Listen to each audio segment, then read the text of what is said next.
Hey guys, it's Mishel, Deception Bytes, and I'm coming to you with the rest of the Q posts for today, April 9th, except that it is no longer today, it is tomorrow, because it is now 1:19 a.m. I meant to have this uploaded, recorded and uploaded hours and hours ago, but there was an emergency that I had to attend to, and so I'm late. I'm absolutely exhausted, but I'm going to try to push through to get this uploaded because I'm a little fearful that if I fall behind, I won't be able to keep up because there's too much stuff. There's just too much stuff. So I want to be sure that I've caught us up for today. And I'm quite certain Q will be posting tomorrow, well, not tomorrow, today, because it just seems like there's so much happening that the posts are getting very frequent and large. So anyway, now let's pick up exactly where we left off. And this says Christmas in DC. Now, Q said that because we're about to talk about Mark Zuckerberg. And, well, let me get to that part first. Christmas in DC will make sense after we've covered all this.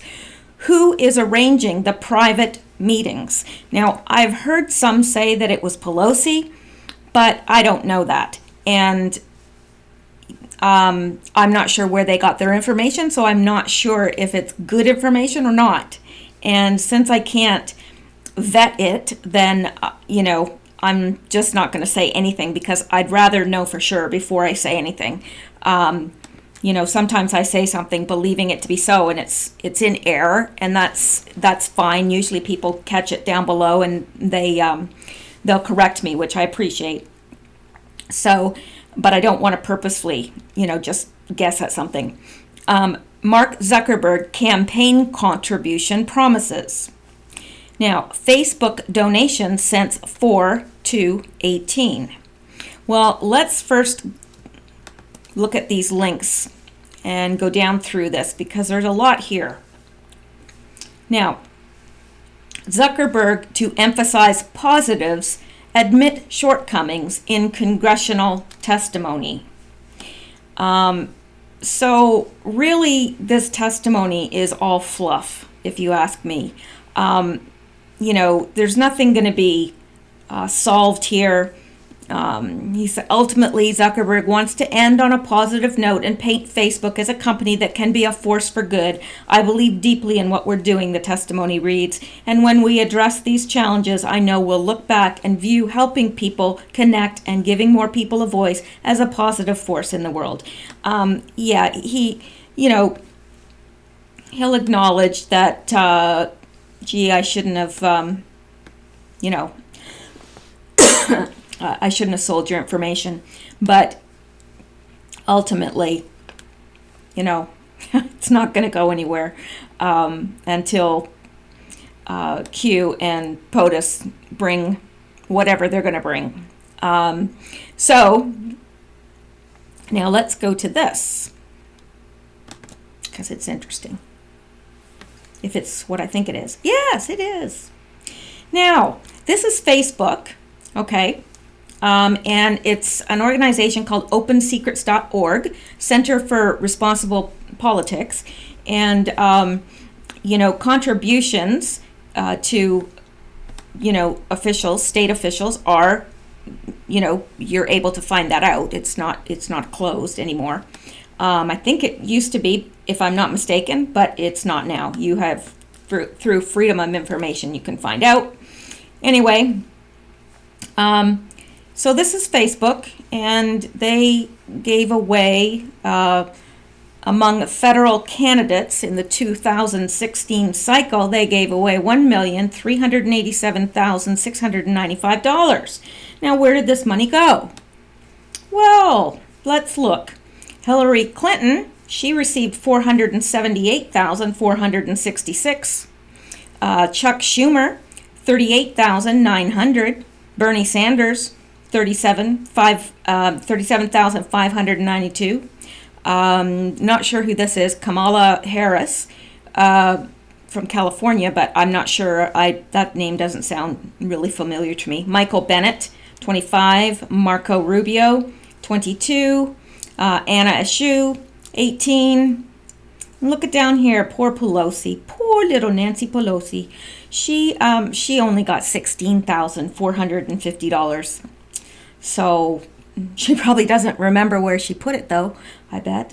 Anyway, here's Bob Goodlot and 15,000. So you can just kind of look down here.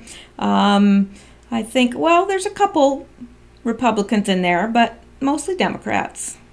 There's Paul Rand, or Rand Paul rather, and so yeah, there's a few Republicans, but boy, he was a busy little boy, wasn't he? Busy little boy. And then when you get down here, I mean, he's just throwing away chump change down here. It's like $3,000. These people must have been really easy. That's, I don't know. Oh, McCain. I saw McCain in there somewhere. I thought I saw McCain. Maybe not. No.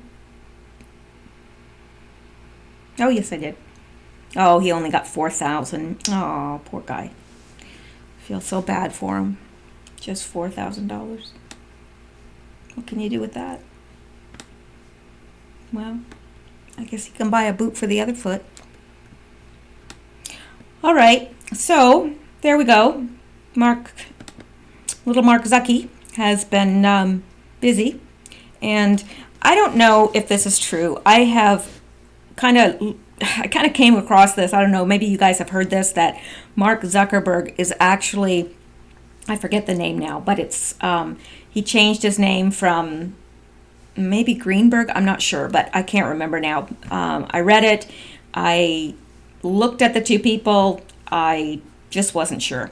Anyway, apparently, some people believe that he is the grandson of Rothschild and that he changed his name. We know he's not just a no-name that appeared out of nowhere. I just don't believe it. I think he was given 500, I don't know how much, I think it was like 500 million to start Faith. It was huge. It was like a massive amount of money. So, yeah. Anyway, Mark Zuckerberg campaign contribution promises. Now, I'm not exactly sure what that is about, but Facebook donations since 4/2/18, and we just looked at that. That was from the 2016. Sorry, I'm a little bit tired. Please bear with me. And then Mike Zuckerberg's personal donations, and let's look here.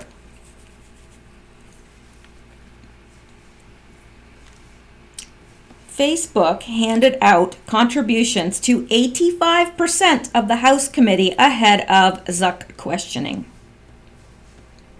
Now, what does that tell you? Are you going to ask, I hit the thing that the microphone's on.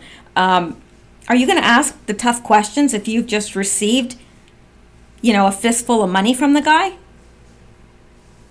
I mean, it's unbelievable.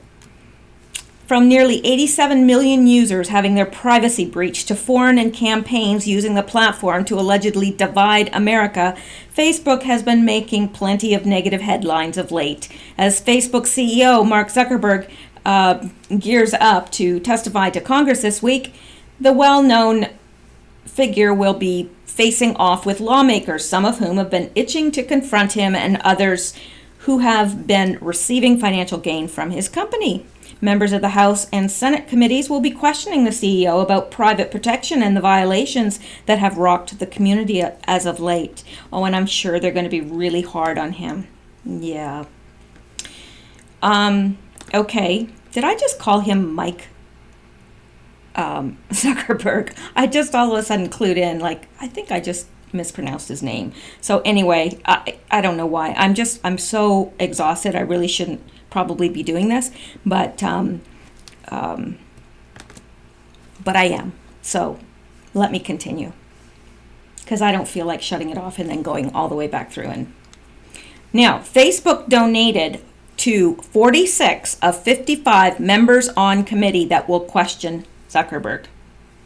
Yeah, Facebook CEO Mark Zuckerberg will be questioned about user privacy protection next week by members of the House and Senate committees. But as USA Today notes, many of these members were also some of the biggest recipients of campaign contributions from Facebook employees directly. And the Political Action Committee, funded by employees, an anonymous reader shares the report. The congressional panel that got the most Facebook contributions is the House Energy and Commerce Committee, which announced Wednesday morning it would question Zuckerberg on April 11th. Members of the committee, whose jurisdiction gives it regulatory power over internet companies, received nearly $381,000 in contributions tied to Facebook since 2007. According to the Center for Responsive Politics, the center is a nonpartisan, nonprofit group that compiles and analyzes disclosures made to Federal Election Commission.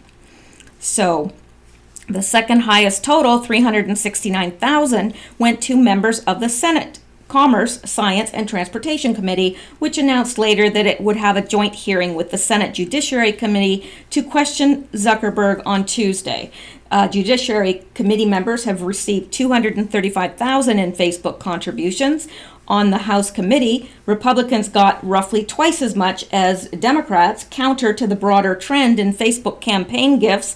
Of the $7 million in contributions to all federal candidates tied to the Menlo Park, California-based social network, Democrats got 65% to Republicans 33%.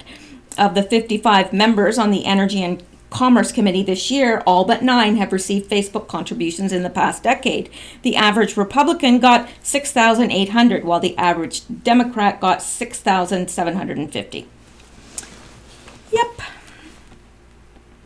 He's not buying friends, is he? How to win friends and influence people. Money. It works. Okay. Now, he says fresh round.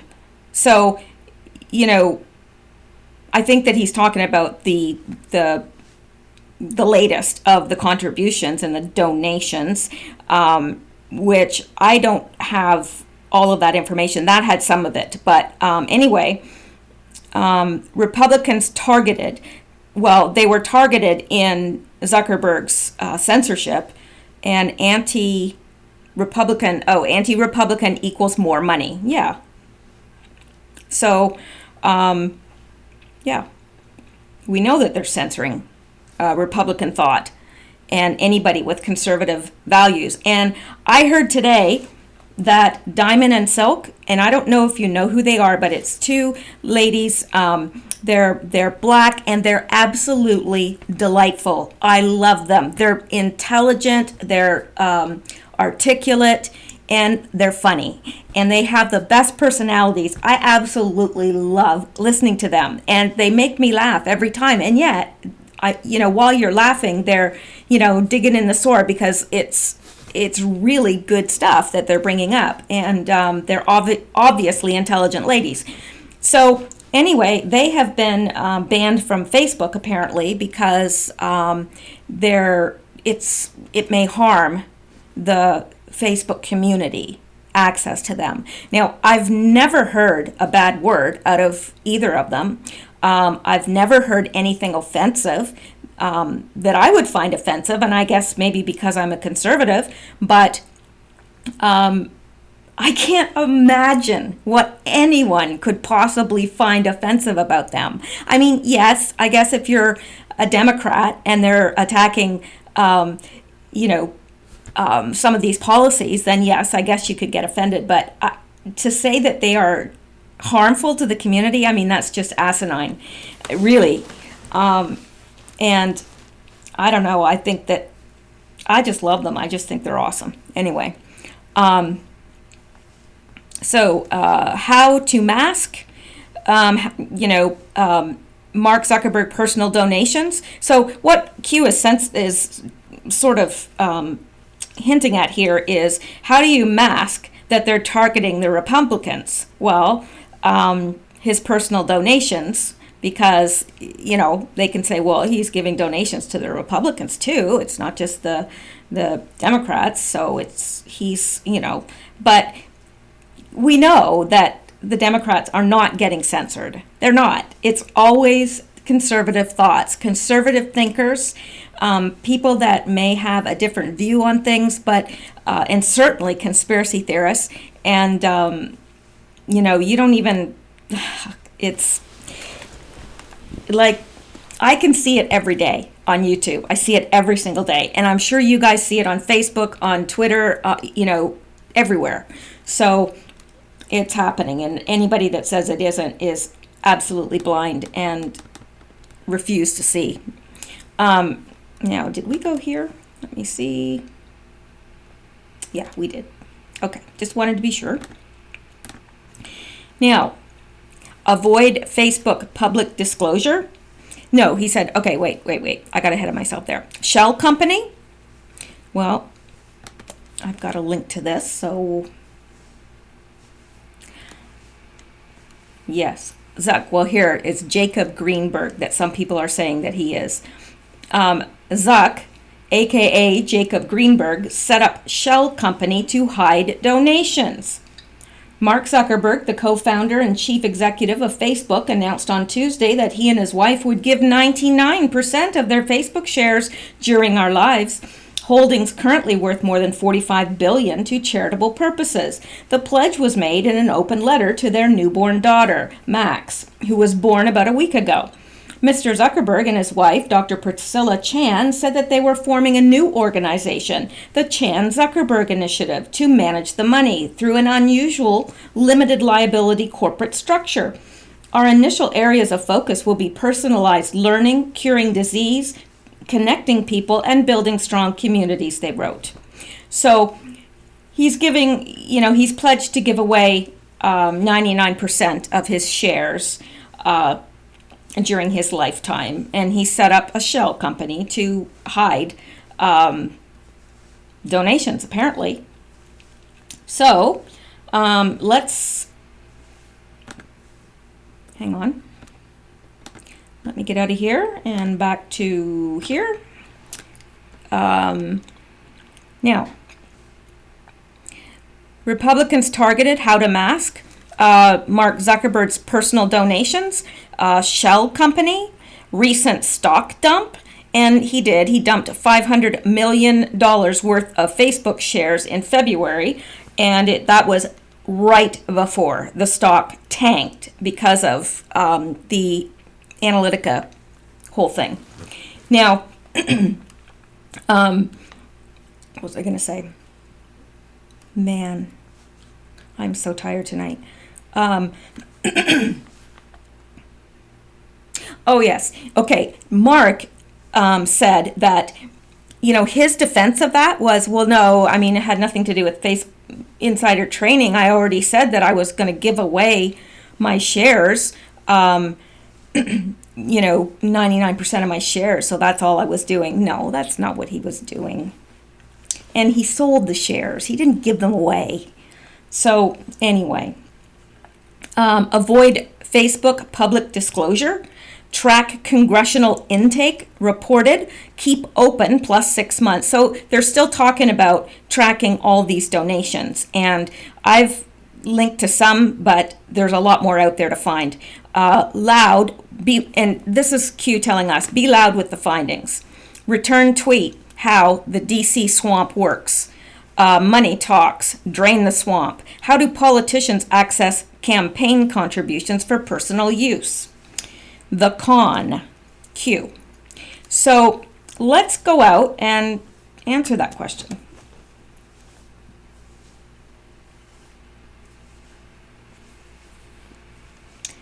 A primer on the rules of personal use for campaign funds.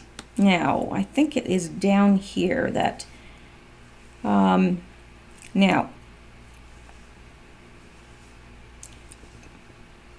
okay, it's talking about personal use violations. It's nothing new, but now campaign finance reports are publicly available and easy to access online. Several members of Congress and federal candidates have recently come under investigation as campaign finance information is routinely used by political and ideological opponents as a bludgeon. Compounding matters. Excuse me, I gotta take a drink here. Okay, compounding matters. Numerous bodies have the jurisdiction to receive the complaints and investigate violations of improper personal use, including the Department of Justice, FEC, House and Senate Ethics Commissions, and the Office of Congressional Ethics. Moreover, personal use violations can be low-hanging fruit for investigators, as campaigns that fulfill their record-keeping obligations under federal law leave an ideal paper trail for a savvy investigator to follow. And if the DOJ finds that violations of the personal use rule are knowing and willful, a criminal investigation, prosecution, and jail time can result. Now it's going to go into how they get around this. As many campaigns are starting to ramp up for the 2018 election cycle and many first-time candidates are considering a run for office, a brief reminder of the rules for personal use of campaign funds can be helpful. Generally, funds donated to a federal political committee may not be converted to personal use. Money is considered to be converted to personal use if it's used to pay for any commitment, obligation, or expense of a person that would exist irrespective of his or her election campaign or duties as a federal office holder. For example, your rent or your mortgage, that's going to exist whether you're running for office or not. So you can't use campaign money for that because that's not a campaign expense. And it makes sense. It seems pretty cut and dried to me.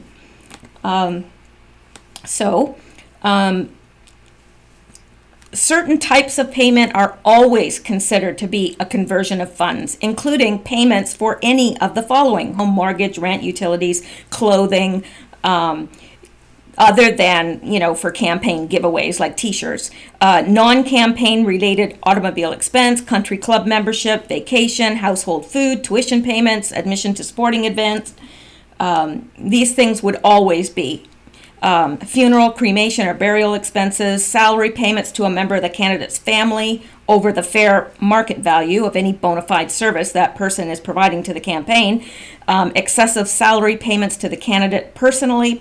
Other types of payments may not necessarily result in personal conversion, but are subject to case-by-case review, such as legal expenses, meal expenses, travel expenses, vehicle expenses, other than as described above. Now, still, other types of payments are generally permissible. Now, here's we're getting to the meat of it. Are generally permissible unless other facts suggest that they may result in personal conversion, such as the receipt of payment by a family member or payments over fair market value. Generally permissible types of payments include donations to a charitable organization. And what do they all have in common? Yes, that's right. They all have their own charities. Yeah. Isn't that convenient how that works out? Yep. Transfer of campaign assets, such as a mailing list, for fair market value. Oh, so they're allowed to sell their, transfer, which I would assume they're asking for fair market value. So I would assume that they're selling their campaign assets, such as their mailing list. So they're allowed to do that. And gifts of nominal value on special occasions or holidays. So, of these that are generally permissible, this is the one that jumps out at me as how they're getting around this and how they're converting money for their campaign that people donate to the campaign, how they're converting it for their own use through their charitable organizations. Makes sense, right? Does to me. All right, so let's go back. And, and he's calling this, Q is calling this the con, and it is. It's a huge con. And he wants us to get that out, how it really works and how they're doing this. Very interesting. Now, he says up here, people have power. Don't forget how to play. Together you are strong. Facebook violation of your privacy. Facebook actively tracking you. Facebook reading your private messages. Facebook censoring anti-conservative. More will drop. We have it all. Class action lawsuits are effective. Global. At Jack, you're next.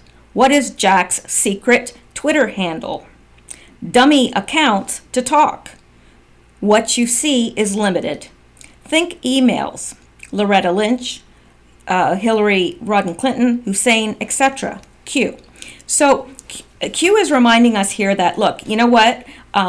There's been, what was it, 27, I can't remember how many people now. I think it's mentioned up here, but huge amount of people globally that have been violated and their information has been compromised. And, you know, what he's saying is like, you know what, we have the case for a class action lawsuit, and everyone whose information was violated, and actually all of us have been violated by Facebook, all of us, anybody that has a Facebook.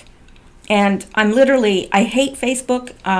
I stopped using it, and people still message me there, and they probably wonder, like, well, you know, why doesn't she answer? Well, that's why, because I rarely go there, because when I do, I get a zillion people pouncing on me at once, and it makes me feel like claustrophobic. I'm telling you, it's like all these private messages are trying to talk to me at once, and it's like I can't, and I don't.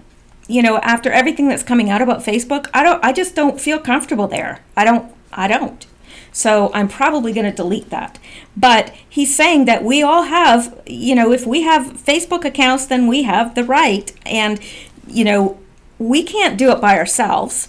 And I know that, you know, we're all thinking that, well, gosh, you know, he should be sued. But it's us that are going to have to band together as the people and get a class action lawsuit going. I'm not sure how to do that, but somebody does. And, you know, together, just like when we were, you know, Twittering, and they called us all, you know, oh, it's Russian bots. We made them have to address that. Now, that's what he's talking about. If we stay together on this, we're all against this censorship. So we're all against the censorship. We're all against the selling of our privacy. So we need to band together and do something about it, because we do have the power. There's more of us. There's only one Mark Zuckerberg. How many of us are there? A lot. So, and he's saying that more will drop. So there's more to come with Facebook and what they've been involved in. And Q is assuring us, oh, we have it all. Have it all. Then he's telling us that the next is going to be Jack Dorsey of Twitter fame. And he says, you're next. And he says, what is Jack's secret Twitter handle? Like, if you're Jack Dorsey, you don't have a Twitter account that says Jack Dorsey because, you know, well, obvious reasons. So they make up fake profiles and so forth, and that way they can talk to each other. And that's been going on forever. And I know that because I had a group of people that were very upset with me because of something that I uncovered. And so they just kept making up fake Facebook to harass me. And I didn't know if it was real or fake or whatever. So I just, for a while, if I didn't know somebody really know somebody, they didn't get into my Facebook. Like, I didn't accept their friendship. But now, now I do, but back then I didn't, because I never knew. These people were always making fake accounts, and one would get deleted and 10 more fake ones would pop up. So anyway, they've been doing that forever. So, but, you know, Q is calling him out and saying, yeah, we know that you do that. We know that you have secret Twitter handle. So he's doing this to scare him. And he says it's a dummy accounts to talk. Yeah, because, you know, you don't want someone to know who you really are. What you see is limited. Think emails. So, yeah, all this stuff's going to come out. All of it's going to come out. Now, Q refers to this post again, and below he says, follow the family, reread drops. So follow Facebook. I think he's talking about Zuckerberg, and we know how connected that family is. Now, whether it will turn out that he really is a Rothschild, that is absolutely fascinating to me, and I am going to look into it more. They had a picture of him prior to changing, and it does look like him. Granted it does, but I'm just not sure. All right. So this Anon writes, you are being tracked. No Facebook account required. WTF, it is embedded in Android OS. This is bigger than you think. Yeah, apparently on Android, I haven't tried it. I need to try it because I don't have an iPhone. I have an Android. You cannot delete Facebook. You can't delete it from there. It's on there. You can't delete it. Now that's really odd. So it is embedded in Android OS. This is bigger than you think. Agencies attached. Q. Yeah, there's a reason why you can't delete that Twitter, or that Facebook rather, from your phone. It's doing something. Gathering something, I don't know, but it's there for a reason. And it's not a good one. So then Q responds to that and says, think bridge. Google, Facebook, Twitter, Instagram, central algorithm. So he's saying they all have the same central algorithm. It's all the same. They're all doing the same thing. They're all in it together. They're all in bed together. It's one big happy family. And then he said the stage had to be set. So not exactly sure what he's talking here about. I know what he means by the stage had to be set, but I'm not exactly sure what specifically the stage being set is entailing right now. So let's go on. And then Q, I yawned, and that's extremely rude. But literally, the Sandman is beating my eyes. Here Q says, class action lawsuits are very effective. 2 billion people, global, scale, regulation or kill. People have the power to decide. Q. And he's saying that, I guess it was 2 billion people that their information was compromised. So 2 billion people in a class action lawsuit, wow. And it's global. This problem is global. It's not just the United States. It's not just Canada. It's global. Facebook is everywhere. Oh, I don't think it's in China, but, and he's saying, think of the scale of this. And he's saying either we're going to have some regulation or we're going to have to kill it. But the people are going to have to decide. It's the people that get to decide. Personally, I think it should be regulated. And only insofar as I don't believe that the internet should ever be censored. I really don't. I think that there should be warning on material that others might find offensive so that you can decide before you view it and before you get there whether you want to. But I just don't believe in censorship because, well, you can see what it leads to. And I'm against censorship totally because you can't just censor one group and not another. So if we say, okay, well, we don't want to hear from this group over here because it's bad ideology or whatever, then, eventually that same thing, somebody can say that about us and say, well, you know what, we don't really like this Christianity thing. And, let's censor it. Well, that's exactly what they're doing. That's exactly what they're doing. And Facebook, believe it or not, Facebook found Jesus on Easter. Facebook found Jesus harmful to the community, and it was banned. Any pictures of Jesus? It was banned. Jesus has been banned from Facebook. Can you believe that? So I guess Diamond and Silk are in good company anyway. So, I mean, if they ban Jesus, anyway. Now, after that, he gets back to talking about Syria a bit, and he said Syria, because there was a whole bunch of people on the channel, on the chans, asking him to address Syria. And so here he is addressing it. He said Syria, period. Hold until confirmed. They haven't confirmed yet, what exactly happened. Now, Q has already alluded to the fact that McCain is involved in supplying weapons through his wife's charity and so forth, probably money and guns through Fast and Furious. So Q is saying hold until confirmed. Like, they can't really do anything until they've got confirmation. And he said military assets on the ground locked out of ground zero. Now, ground zero would be where the attack happened, because that's what ground zero means. And so he's saying we're locked out of there. We can't get into the area where they say that the gas attack happened. So how can we confirm anything, because we can't get in there? And he said Israel's strike harmed ability to prove events. Now, Israel, I'm getting so sick of all these people with, the Jews are responsible for everything.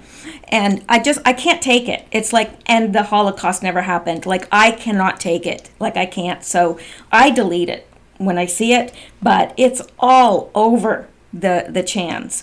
And yes, I understand about Zionism, so don't, start sending me all this crap. Really. So anyway, Israel struck, but they weren't the ones that did the gas attack. And then Q said the clown report must be verified. So he doesn't trust that he's going to get a correct report from the clowns, and rightfully so. So he said it's got to be verified. It's going to be verified. They're not just going to take their word for it. And he said troop unwind to still occur. So he said, oh yeah, we're still planning to wind it down there.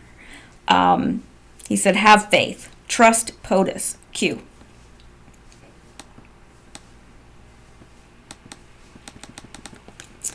Alrighty. And now, where does... He's referring to 52 is this. Hold until confirm. Troop unwind to still occur. Hang on. So I guess, all right, yeah. So this anon is referring to this post about them. They're not able to confirm yet, and military assets on the ground have been locked out of ground zero, and all this. And this person, this anon, said, weird that you can't get eyes on suspect as. So Q responds to that and says to that person, satellite imagery plus EITS are not definitive. Q. And EITS is eyes in the sky. So the satellite imagery and the eyes in the sky are not definitive. They're not going to show us what we need to see. Q.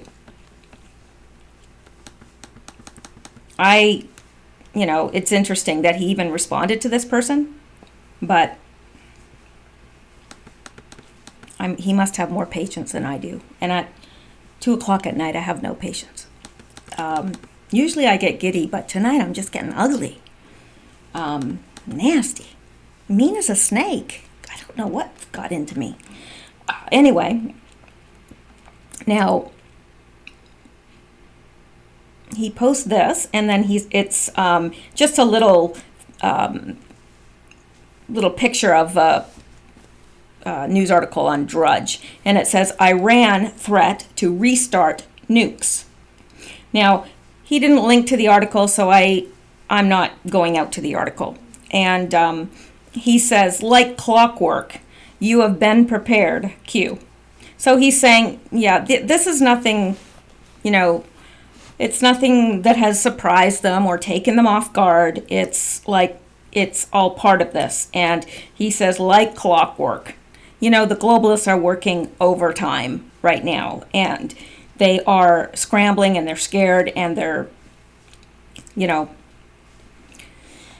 I guess, doing anything that they can possibly do. So I don't know.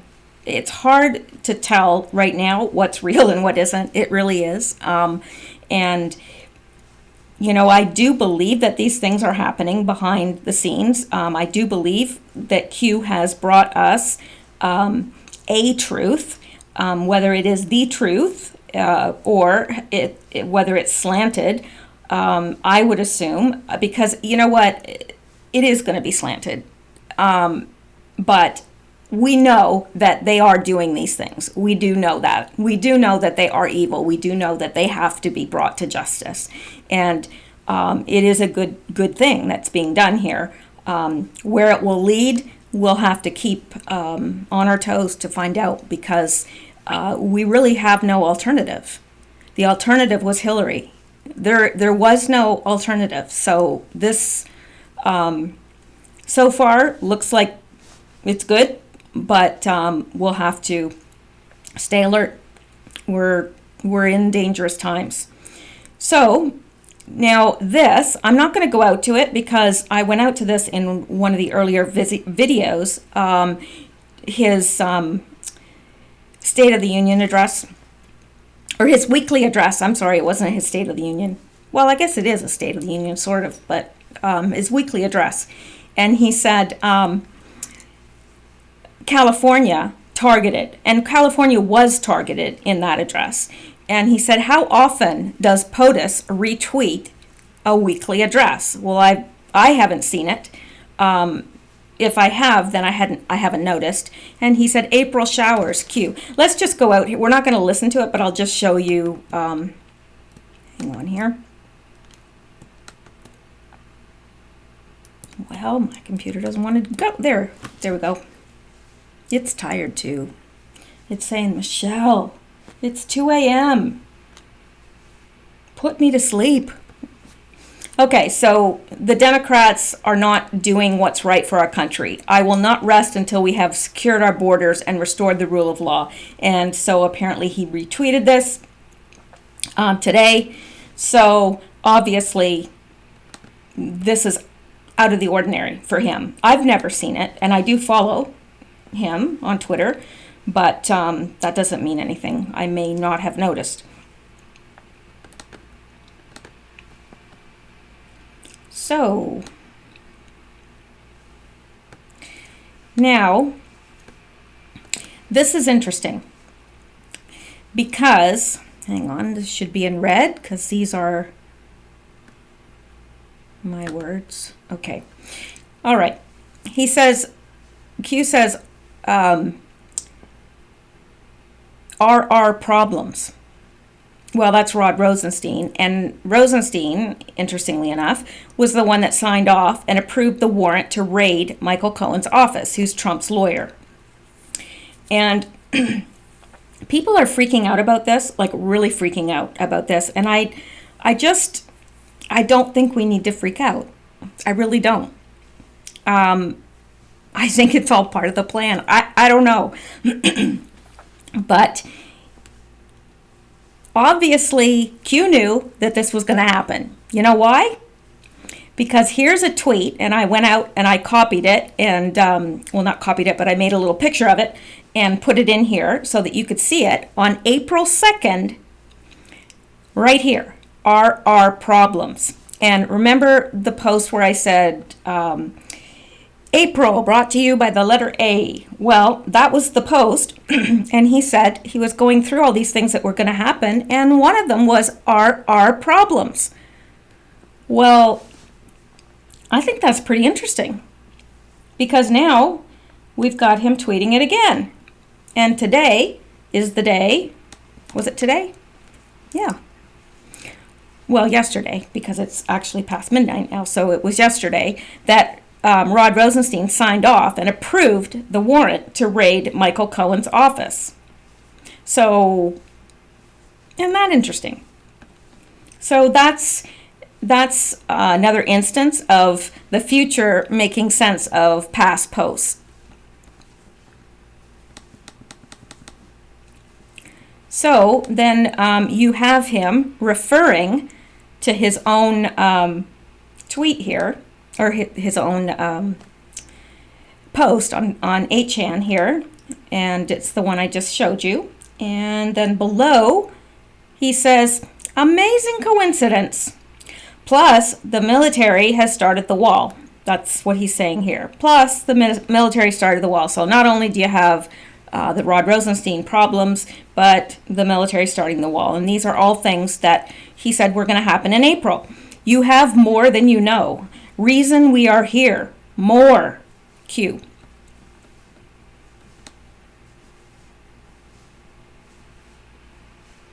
Now, this Anon wrote this, and referring to, I'm not sure what this is referring to tell you the truth. But anyway, this Anon said, POTUS said they broke in. And then Q is acknowledging this person and said they broke in during the fire. Distraction. Q. Now, my question is his lawyer's office in Trump Towers? Because if it is, that makes perfect sense. And I don't know, but let me go to this link here.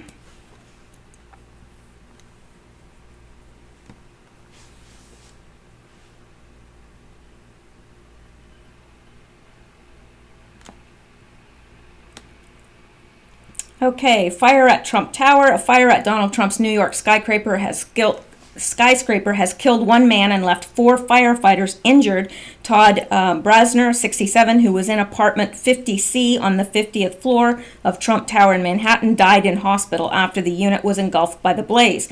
Brasner was an art dealer who had purchased his 50th floor unit in 1996. He was friends with Andy Warhol and is mentioned multiple times in Warhol's autobiography. The deceased tenant of the posh Trump Tower pad filed for bankruptcy in 2015. In the bankruptcy filing, it says the apartment he lived in is worth $2.5 million. Flames and thick black smoke were seen coming from windows of the building where the president has a residence on Saturday evening. Some 200 firefighters and members of the emergency services rushed to the scene on 5th Avenue, while the New York Police Department closed surrounding roads. The fire broke out shortly before 6 p.m. local time, filling floors of the 58-story building with a considerable amount of smoke, the New York City Fire Department said. Now, and then it goes on that Trump owns floors 58, 57, and 56, so this was just 5 floors below him. And this person is saying fires are actually a flag in intelligence. Intel will seek to infiltrate fire departments because they can start a fire in a target area. Everyone can be cleared out, including law enforcement and residents, giving the firefighters unfettered access. Fire departments tend to not be suspicious about such things or try to run counterintelligence on members, since the guys there just want to fight fires and save people and will be blind to the intel world if they are not network recruits. The unfettered access during a fire is not a problem with regular firefighters, but if you can get 1 or 2 of your guys on the department or just hide in the location until it is cleared of everybody else, you can hardwire in technology, search property, contaminate food or drink, and take any intel you want. With a fast working construction team, you could even install another covert access way or punch through walls to HVAC or water systems for contamination and repair the wall with fast setting spackle and dry fast-drying paints as if you were never there. After the fire department leaves, most people will think nothing of the emergency and you will have had free reign. So this person is obviously thinking, and says supposedly this was a 3-alarm fire which was bumped up to 4 solely to bring in an extra crew for search operations to locate any additional hotspots. I would assume Secret Service would secure Trump's penthouse, but if any firefighter had been compromised, he could have installed tech in any of the floors below, and today that is close enough to tease out what would be needed to monitor the top floors. I also worry about them gaining access to data, air, or water delivery systems to those top floors if they are separate from other floors, which Trump might do for water pressure, heat reasons. Hopefully, Secret Service keeps on top of that type of thing. In these days, it seems like you can never be paranoid enough, and that is the truth. Just because you're paranoid doesn't mean that they're not out to get you. So, I don't know. I don't know what the fire was meant. I think the fire was suspicious, if you ask me, but I don't know. They haven't said what started it or anything, so we're all in the dark. And then this Anon said, which is ridiculous because, anyway, did Anons ever figure out what Q meant with the baby on the floor, hands in mouth, the start? Was this Syria false flag? No. No, it was not. Because that was the post that he was talking about. They want to reduce the world's population, and they're doing it through, food and this and that. And he was naming all this, and he was talking about cancer and said, it starts, it's because of all the chemicals. And he said it starts with a baby on the floor, hands in mouth, and yeah, like babies crawling around on the floor where you've used really strong chemicals. He's going to get that in his mouth. It gets in his system. And so how much of this are we subjected to over our lifetime? And that's what he was talking about. And so then Q acknowledges this post and says, finally, and I don't understand why he says finally, chemicals, learn our communications. Q.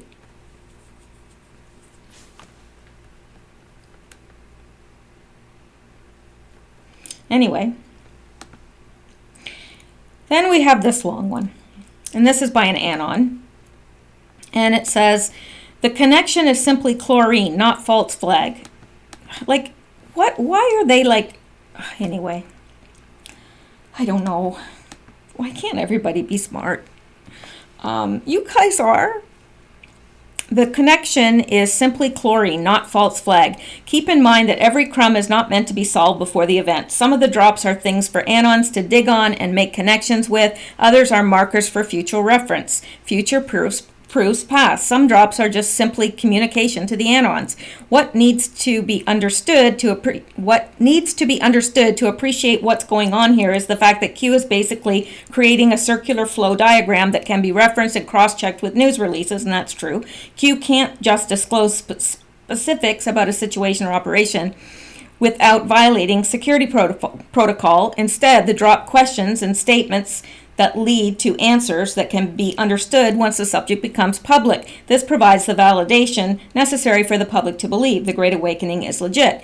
Disinformation and misdirection with Q is real. In other words, Q is pointing over there, but really the focus is here, and only until you publicly get the news can you go back and understand. Think Saudi Arabia drops. All of this is accomplished without giving up specific details about the operation. It's quite genius.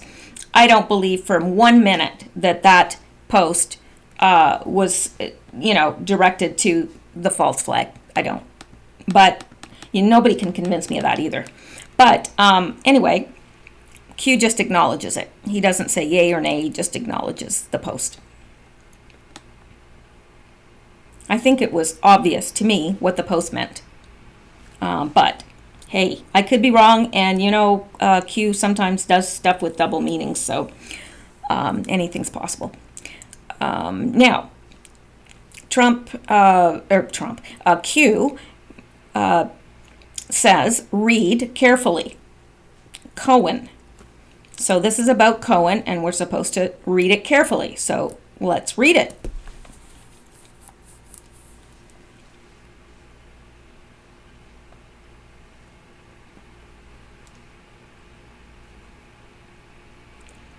Fire at Trump Tower kills one, police say. A 67-year-old man died after being injured in a fire at Trump Tower in Midtown Manhattan on Saturday, the police said. The man, Todd Brasner, was in his apartment on the 50th floor at the time of the fire, which was reported around 5:30 p.m., the police said. He was taken to a hospital where he was pronounced dead. 4 firefighters sustained injuries that were not life-threatening. Fire Commissioner Daniel A. Negro said at a news conference. He said the apartment, a large unit that was heavily furnished, was virtually entirely on fire. Video footage showed flames bursting through broken windows. Neither President Trump nor his family was in the building, a Fifth Avenue skyscraper that is the calling card of his real estate business. The commissioner said firefighters went with the Secret Service to inspect the president's residence. The commissioner said firefighters went with the Secret Service to inspect the president's residence. While the rest of the building had a considerable amount of smoke, it was not immediately clear if it reached Mr. Trump's unit, he said. More than 200 firefighters responded to the fire, the cause of which was unknown, the commissioner said. Mr. Trump, who was in Washington at the time, said on Twitter that the tower's construction helped confine the fire. Now, I'm not reading anything about Cohen so far. And here he's thanking Trump. President Trump is thanking the firefighters and women. The commissioner said the upper floors that are home to residences do not have fire sprinklers. It's a well-built building, he said. The building sure stood up quite well. While the building is subject around the clock to extra security by law enforcement, extra fire protection happens only when the president is there, Commissioner Negro said. The authorities restricted passerbys from the area directly in front of the tower, keeping them out of the street and on the sidewalk on the opposite side of Fifth Avenue. Lalitha Mason, a 76-year-old resident, called it a very, very terrifying experience. When I saw the television, I thought we were finished, said Ms. Mason, who lives on the 36th floor with her husband, Narinder, who is 79 and has Parkinson's disease. I started praying that this was our end. I called my oldest son and said goodbye to him because the way it looked, everything was falling out of the window, and it reminded me of 9/11. I bet you that would be terrifying to those people that lived through 9/11 there in New York. Anyway, she said she did not get any announcement about leaving and that when she called the front desk, no one answered. Dennis Shields, a resident who said he lived on the 42nd floor, described the scene. You could smell the smoke and you could hear things falling, like through the vents, he said. It just smelled like sulfur. He said there were no orders to evacuate, but he received a text message. Okay, interesting. Dennis Shields, a resident who said he lived on the 42nd floor, described the scene. You could smell the smoke and you could hear things falling, like through the vents, he said. It smelled like sulfur. He said there were no orders to evacuate, but he received a text message from Mr. Trump's lawyer, Michael D. Cohen. Mr. Shields, who said he grew up with Mr. Cohen, continued. He said, "Are you in the building?" I said, "Yes." He said, "You better get out ASAP." That's how I knew to get out. Otherwise, I'd still be in there. In January, a small electrical fire broke out near the top of the building. Officials at the time indicated it was in the building's heating, ventilation, and air conditioning system. A firefighter was hurt by falling debris and 2 civilians were injured. So this is the part he said to pay particular attention to about his lawyer. So his lawyer knew this man, Dennis Shields, and texted him to get out of the building. But he wasn't informed to get out of the building. Why is that? Why wasn't there anybody at the desk? Like, it's not making sense to me. And now it makes even less sense. So I don't know. Q is saying that it was a distraction. So I'm sure it is. I'm sure it was. But just interesting. And I wonder if they had planned for it to spread further. I don't know.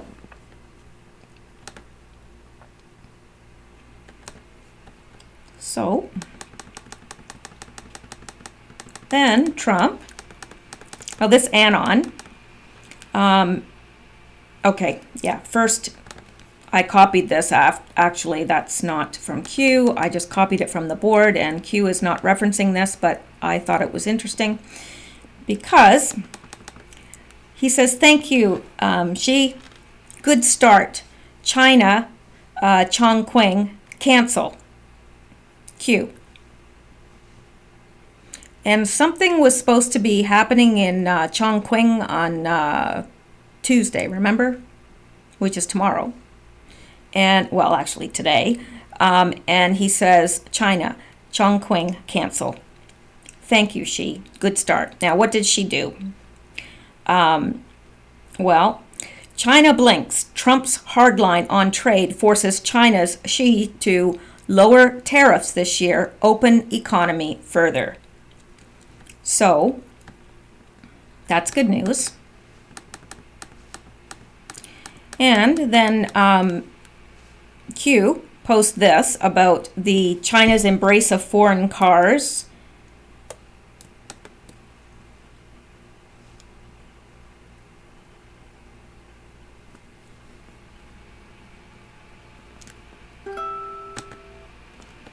And for more than a decade, I'm not going to read all of this, but more than a decade, Chinese automakers have been talking about starting large-scale exports to North America and Europe, promoting periodic worries in the West that companies like General Motors, Ford, and Volkswagen might be crippled by Chinese competition the way they were by Japanese imports a generation ago. Now there are calls for protectionism, but from an unexpected direction. The biggest, most politically influential Chinese automakers. Multinational corporations are steadily clawing market share from Chinese brands in their home market as a succession of global brands have pushed their way into China. The latest insurgent is Ford Motor, which has a joint venture based there in Chongqing and has nearly doubled its market share to 4.5% in the last 2 years by introducing new models, expanding output, selling more than $100,000 worth of cars. 100,000 cars and light trucks in March.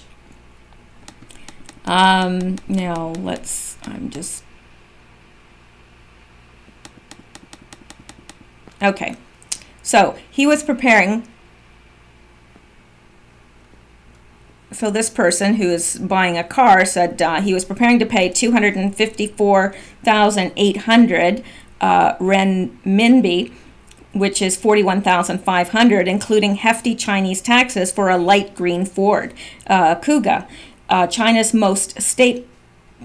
mostly state-owned automakers have responded with an unusually public campaign of news conferences and statements by the Industry Trade Association. They want to persuade China's Commerce Ministry to retain a requirement seldom found in other top manufacturing nations. Foreign automakers may assemble cars in China only through 50-50 joint ventures with domestic partners.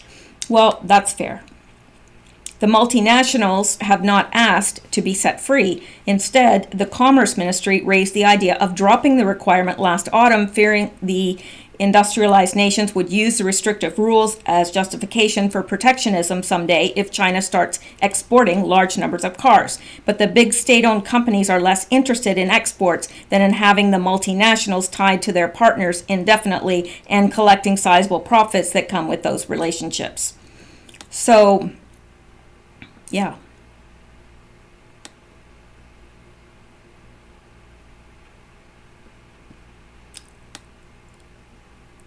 I haven't really been following all the tariff stuff, and I probably should have been, but I did know that, it was unfair. We were being taxed, much more than they were, and for things going the opposite way. So I don't know, but I don't want to read all this because I'm so tired and I'll stumble all the way through it. So This is China's embrace of foreign cars. If you wish to read it, it is with the New York Times. So that is actually good news. And let's go back out here. Okay, and this anon is referring to this. First word in the article is Chongqing. Chongqing, China. For more than a decade, Chinese automakers have been talking about starting large-scale exports to North America and Europe, prompting periodic worries in the West that companies like General Motors, Ford, and Volkswagen might be crippled by Chinese competition the way they were by Japanese imports a generation ago. And Q acknowledges this and does not add anything to it or, dispute it in any way. He just acknowledges it. Then, interestingly enough, we come across this picture that an anon posted, and it's a picture of the man of whom we do not speak, and I'm not sure who this is, but this looks like Osama bin Laden. And this person, if this was a real photograph, then it would be of interest, right? So this anon posts it and says, "Thoughts? God bless." And Q acknowledges that post and says, "Fake, Q." So that's the end of that. Q has said this is a fake. And that brings us to the end. Yay! Well, that brings us totally up to date unless Q has been posting, and nothing would surprise me. So actually, I guess we could go out there right now and see. Oh, there are 3 new ones. Thank you.